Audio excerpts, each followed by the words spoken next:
So in these early days of mobile AR, there are a lot of questions around best practices and user experiences that will resonate most. So we set out to answer questions like, how do consumers feel about mobile AR? Who's using it? How often? And what do they want to see next? So we partnered with Thrive Analytics to field a survey to 2,000 US adults, and the results are in, and we've analyzed the takeaways in the latest Artillry intelligence briefing.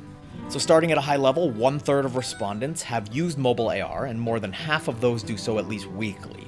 And that index is higher than the broader mobile app world, which is a key finding because active use is really a primary success factor that's tied to many of the mobile AR business models we examined last month. And another positive sign was that 73% of respondents showed high satisfaction with the experience.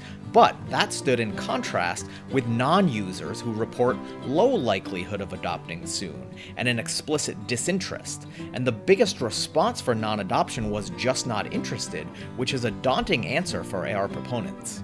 So this disparity between current user satisfaction and non-user disinterest underscores a key challenge for AR, which is that you have to see it to believe it. So in order to reach those high satisfaction levels, apps have to first be tried, and this presents marketing and logistical challenges. So in other words, mobile AR's strengths lie in its highly visceral and immersive experience. But those same factors make it so that the experience can't be captured through traditional marketing like ad copy or even video.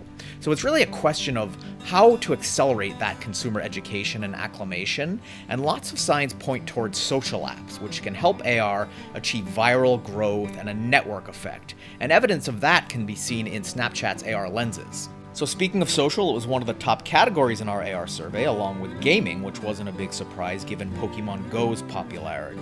As for desired apps, those two categories likewise scored high, leading us to believe that they'll continue to be top AR categories for user engagement and active use and monetization.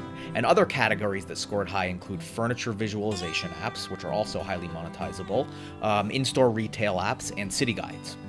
But with respect to price sensitivity, there was once again a strong disparity between the current users versus non-users in terms of what they're willing to pay.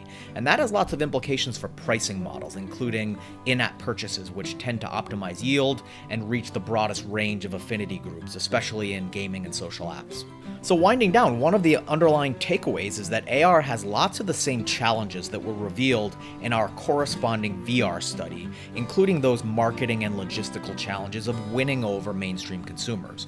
But the good news for AR is that it will be an easier road than VR because it has what we call zero-cost hardware. It's the phone you already own. And there's less technological invasiveness like headsets, and it's conducive to active use throughout a greater portion of the day. So that just scratches the surface, and more can be found in the full report. As a final note, these findings really make us mostly bullish on mobile AR, and it'll just take time for consumer education and, of course, a killer app to come along. But we like to say that just as Uber came out about 3 years after the first iPhone, it will likely take at least that long for mobile AR to find its native footing and give us that first true killer app.